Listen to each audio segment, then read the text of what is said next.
aduga yam maruoina aina maming pallaga haining daba yam maruoina kangpokpi amadi Sandel gi leader ani khak yamna maruoiba leader ani khakna aiga Manipur dagi kramai tokna drugs si mapru phangna muthatsi ga haibada khoi yam akupa wa tanaba loire moidagi support phajana phangagani aduna tha ahum mari sida sungsoi soina sense amakak kangpokpi area da hana ugani Kangpokpi amadi Sanel gi Maruoiba leader aniga Pullaga Manipur drug maru Fangna Mut-Thatnaba sim sabaloiri haina sim minister Biren phongdokri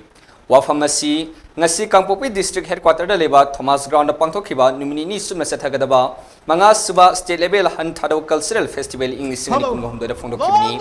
ngasi han kumai hodopni numita Yas Minister Govindas Konthokjam Textile Commerce and Industry Minister Nemchak Kibgen Tribal Affairs Minister Letpao Haukip Amadi Atay MLA Kayana Susaruyaki Drug Free Society My Culture My Identity haiba wakhaluna pangdokhiba kumai sige athoba mithunglengi warol piraduna Sim Minister Biren phongdokhibada MLA yangkhemanga sawaliba BJP lengak asim yamgi lengakni lengak asida hakthengnariba isu sing khudimak lumna lawri masimakna yumda loijaba ok yonduna laying basalam basing asidi lengak asi lakpadagi PMJAY CMIST na lemna laying mafanghali loinana mapaldagi lanjelak pamitop singna Manipur gi laihau da tin khabadi lamdam asigi yellow fruit sing sakthung tangkhai ta khini amadi tungi mirol butumna manghan ba yariba drugs pu vote lemna ba selfine na ba karbar leptana chathri luribadi mirol sigidamak lawriba thaudang asibu ikai khumnabagi mahutta birengi kangti amatagi thabak tawi communal oi haina aranba propaganda sathari adubu lengang asigi khwaidagi maroiba pandam Manipur laimadigi drugs maru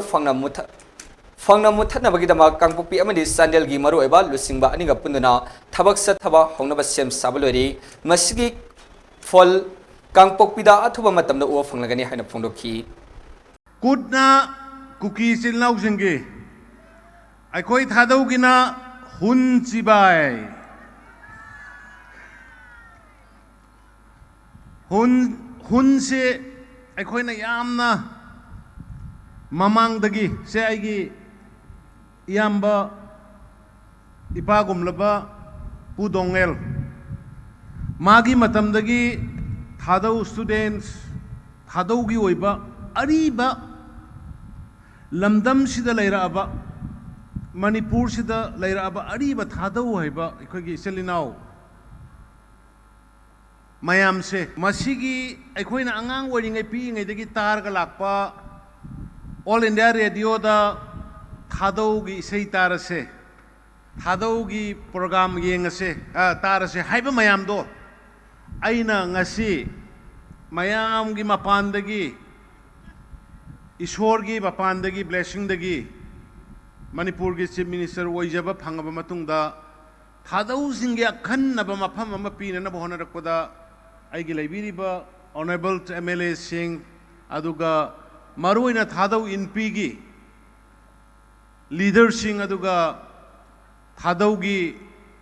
students association gi leadership aduga P Nemsa Kibgen amadi magi family singna fajana kan honarakpadagi ngasidi Manipur Sarkar gi adugumba record official oina restricted holiday oina laukthokpa ngamjabani haibase mayamna thamjabani ngasigi asugumba Thadau iselinau singa sinba Thadau Cultural Festival 2023 aduga loinana yamna matam saba aduga maram saba drugs ki mayokta drug free society ama siamna nabani haibi mongla tawibase masigi damakta ai amuk kahannasu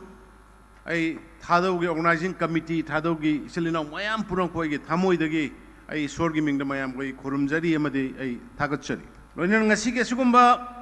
sigi program nungairaba Thadau singi program sida da ai ga langminajariba ai gi marup sidi K Govindas Honorable Minister Youth Affairs and Sports aduga Chief Host oibiribi ai gi sunupi Srimati Nemsa Kibgen Honorable Minister Textiles Commerce and Industries aduga aigi now Honorable Minister TN Horticulture Sri Latpao Haukip aduga Tamenglong dagi lakpiriba aigi now Sri Jamlenglung Pamai Honorable MLA aduga aigi Teima Oinam ASC Honorable MLA Nalini Devi aduga Srimati aigi Chanapi Sri Kemnio Hangsing Honorable MLA Saikul yam Maruoina Sri Songkokai Dongwell aigi ipagumlaba aduga Hanagi Founder General Secretary Thaudaru Student Association gi aikai kumna buchari aduga Abhay Giriji aduga General Secretary Sangagi Nagaland amadi Manipur paibiriba aduga Sri Nimbus Chairperson Khadi Village Industry Board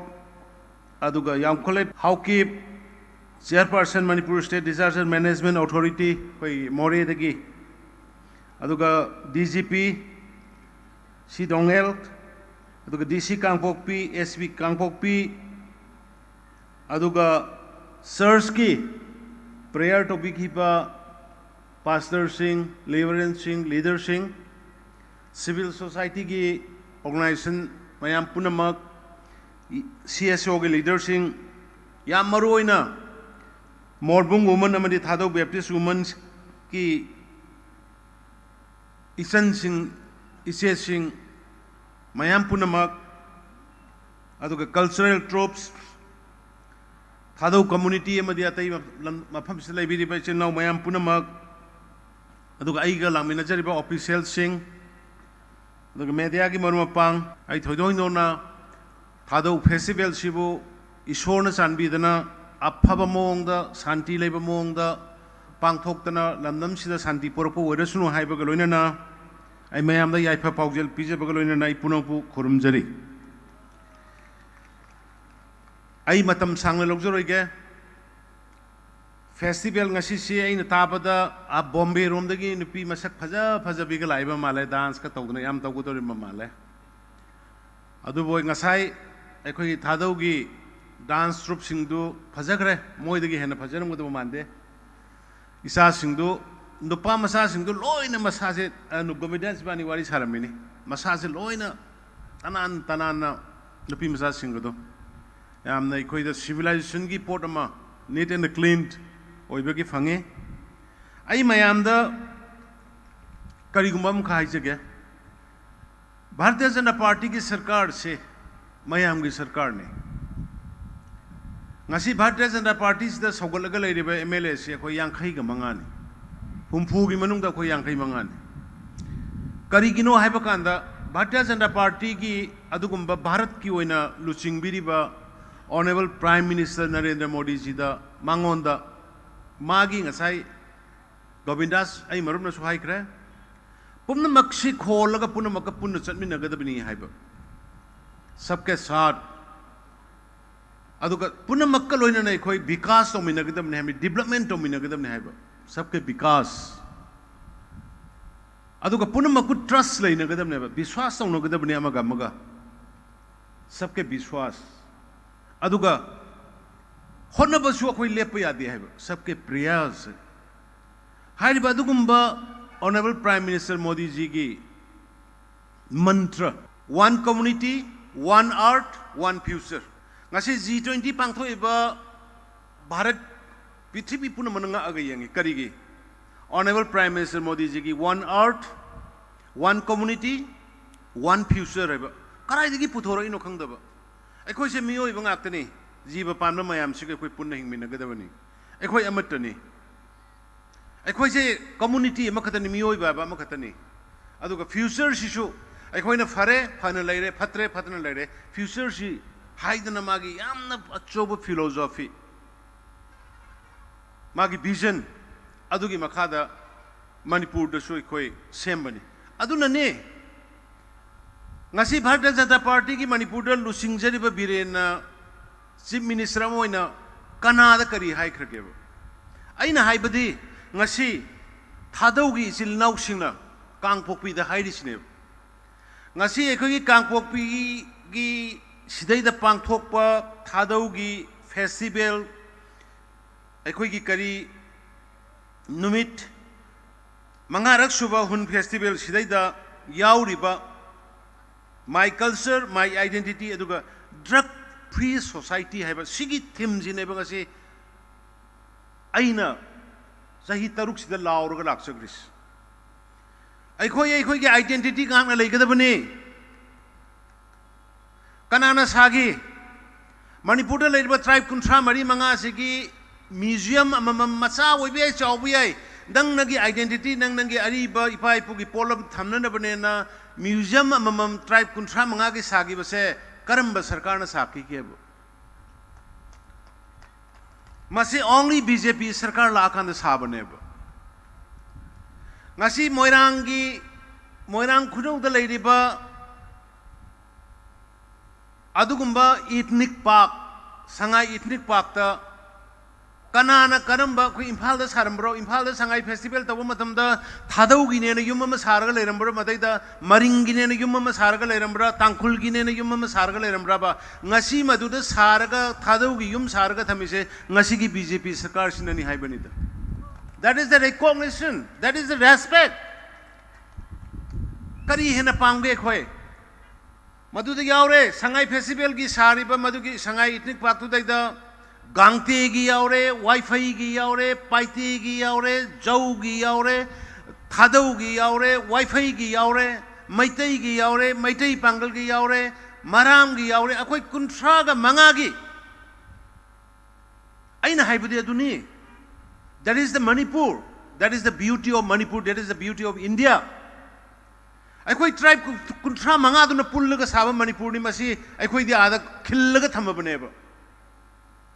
मसीदै the politics तौनिंगबा कांगबु drug करवा तौरकांद सेन तालगा बोल लेमनिंगबा कांगबु Kharna villain BJP ना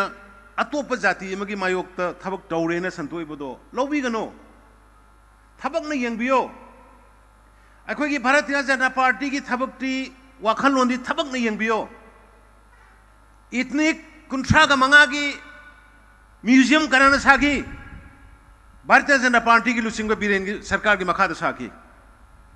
Moirang the लेदी भाई इतने पाकता tribe कुंथ्रा मंगा की मागी identity थमकाना yum कनाना साकी मणिपुर अपन बगी सकतम भारतीय जनता पार्टी सरकार न साकी सिदai da kramai togna Bharatiya Janata Party si communal way na haidori no haibine ina mayam daris Bharatiya Janata Party ki Biren na haibadi ngasi so haikine aduga hanbasu haloi Manipur da ki drug maru phangna manghan gadabani isa isu sing ngasi manga iba mayam se Manipur da hojik drug saba lak amagi mathak ta leire ba hojik edik koiba ai gi isa isu sing na na ingonda चौरचानपुर की cookie in P चौरचानपुर की चिलिनाउ सिंह आई अंगांग वेदिन की तिनर पर मयाम दुला आगा मोय हरमे बा पु अखोई की चौरचानपुर दुसो कोई मांग बता रहे हुजिक लेरिबा जेल दुरा करिनो सेमकल लकांदा एडिक्शन ड्रग एडिक्शन सेंटर में फजना हांगा कांदा मोइरांग की द गवर्नमेंट हांगिबा माइना हांगा थमद्रगदी अखोई जे सोरोक त लमजाउ द युम दसु थंबा यादे पुलिस त पीरुरे थंबम लेते थादोरे अखोई लोइना सोसाइटी दी मांग दौरेना लामे हौरे हुजिक जेल हाना लेरमेबा जेल दुकी कैंपस मनुंग द मंगांग द तोरकांदा केआईसी तोरकांदा मयाम तोरकांदा मदैदा ड्रग एडिक्शन थमगा रिहैबिलिटेशन तौबीरगा मोइबु मिमाननबा सेमकटनबगी दमका कोई थमक वाइकट पा होग्रे आइना हाइबदी अदुने पॉपी थागनो ड्रग करबार तौगुमसी तुंगी मिरोल मांगनी अदुगी महूता इखोय करिनो सेंथोक लेबा अफबा थमक तोक्सी फॉरेस्ट को कुमसी कौब्रू फॉरेस्ट सिदा उ थार का बिरेन लागा लेरकदा पर कबूर फॉरेस्ट सिदा उ ngakta ngaragdi kana gadorisi aigi thadau isin lausing natrane aigi manipur sida leiriba praja sing natrane villain की नते उ थाव हारि दो प्रजा मयाम से ngasi ising phangdabagi awaba leiriba sagal lakpagi awaba leiriba mayam sidagi akoi मियोय बा जाति बु कन्ननबा अदुगी दमकता रिजर्व फॉरेस्ट कन्बियो अदगी अखोई की प्रोटेक्टेड फॉरेस्ट येंगा थबक तोबियो पॉपी थारगुम से अखोई अतोप थारसे हाइजेबने मसिदैदा इबु लाना संदोकबो कांगबु खरा पॉलिटिक्स बु यावबदो मयामना वाताबिगनो ngarang nahan अखोई cabinet mayam phamakanda Manipur da leiriba miyoising yum amaga livelihood ama senthok leitaba yum leiba yaroi aikoina haikre mamangda Manipur da layeng mangamdaba yum leiba yaroi madu da gidamtani chief minister ki haksel ki tengbang amadi prime minister ki ayushman bharat ka ta lakh manga ki yum thong khudingi lairaba khudingi layeng number free di yelle do card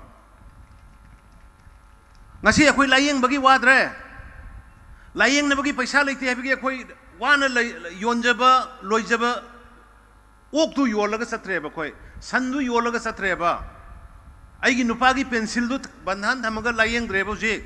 aigi card to pairga prime minister ki ayushman card to pairga free the hospital layeng bayareba chief minister Biren ki chief minister ki card to pairga free the layeng bayareba sidagi hena koi kari pami society ki phana bui damakta hujiksu ngarang nahan imung amada senthok leitaba mi ama leiba yaroi na koi cabinet decision lori duni lairik haigera hairoira imung duda sarkar ki thabak tawba leitraba senthok leiba thabak leitaba singdaida lupa lakh tara lakh ahum amana dugi tara dugi manungga lakh ahum mana free the grant oigadaba hairiba singdo khungi village chief amadi lamdugi authorization sigi lamse aigi lamdi magi lamni aduna masigi mamanje asuk neba DC dagi CA mamam yauraga planning department na thar aba matung da koina screening tawraga lupa crore sama adu gidam khaga thamabani mayam gi mating pang 100 crore aikoi hingmina si haibani Myanmar dagi laiba silinau lan na maram orga laiba sinau sing aikoi ahan bada yagadra khalami yaraga di moisi lahendana ba maram di hanagi aikoi gi lejari basidra mix tawraga aikoi gi noi gi sakthung lupa sama phangada do yang kai phangdoini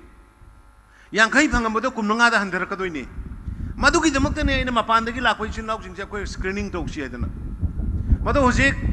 asomda Myanmar da phibam thina sokuna maram warakanda koi si cabinet phamakanda cabinet subcommittee ma seme letpau hauki honorable minister na chairman oirera kanda honorable minister awangbo honorable minister basanta moi ahum na torokanda mafam na salakanda hojik more da lanje lakpa Chochanpur da lanje lakpa Molcham da Sajik Tampak da Holland Phai da leiriba mayam puna mukru thigala kanda hojik yum sabi ba hore koi yum phajana sare ga shelter home sare ga moi chuje koi moda shelter piraga thamgodori ba chana ba piraga koi na thamgodori ba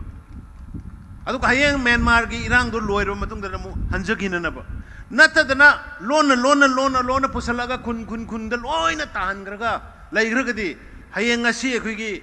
thadau isin nausina thadau si next to Tangkhul tribe the khwaidagi chawba community ni ne karigino mayamna thadaugi phagan na bui honaroi de manum karigino Manipur dagi ariba matam dagi Manipur da humun narakpa jati gi manung da thadau su ahan mani ne masigi posi hairuraga divisive politics to no angang wani dagi targa la aba thadaugi sei radio da targa la aba thadaugi thauram adu aina leite haigadro do aduna ngasai pinem sana so haigiba numit tare ni hun festival pangthok ba haibudo madu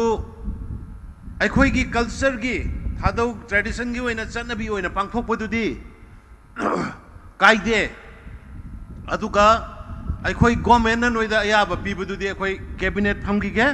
aduga numit kaya ni piba yagi habidudi pirake aduga restricted holiday de simadi adum continue tawrani permanent oirani ena simadi lakhok saramge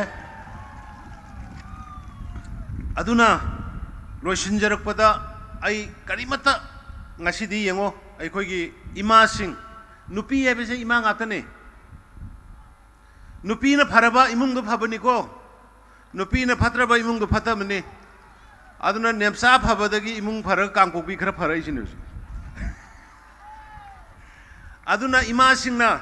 maruoina morbungi aduga Baptist church ki karigi lakpiriba mainly aigi liberal pastor sing please I appreciate the Manipur Christian Association all Manipur Christian Association nahan moina pulap apun bagi oina popi thaba yaroi drug to yaroi na moina wasak lobira ka moina campaign to wirak pado ai adugi damakta all Manipur Christian Association boy hanna thagachari loina ngasi kangpokpi gi ichan sing isa sing aduga aigi pastor aigi liberal sing lakpiri basina festival sigi theme su drug free society haibini aduna aikoi kangpokpi gi district manung sida leiriba punamona ngasi eba numi sida gi makhal amata gi popi gi drug ki thabak tawdana bagi wasak lobiyo loina madugi damakta ikoina yum sing na kari kari mateng pangba yabage haibadudi ai honorable MLA Kimyong su yauri Kimyong su lae adagi nemsa su leire let pau leire aduga yam maruoina aina maming pallaga haining daba yam maruoina kangpokpi amadi sandel gi leader ani khak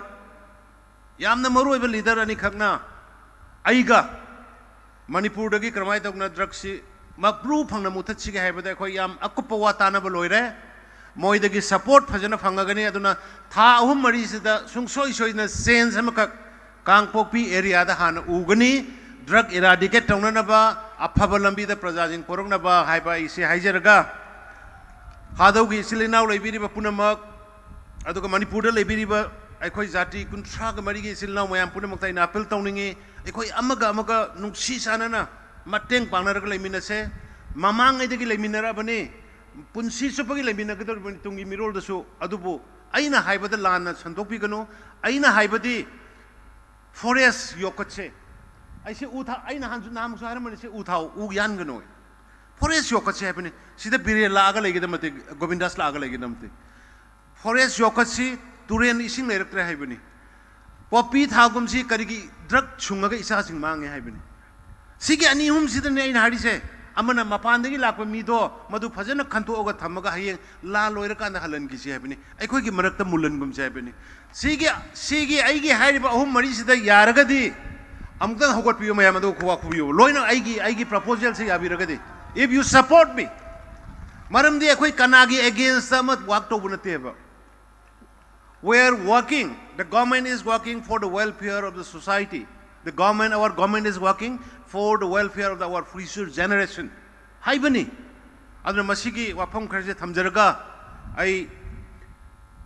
khungi forest ki lam onba ondaba adu soi sokte na laiba mayam confusion mayam ready bado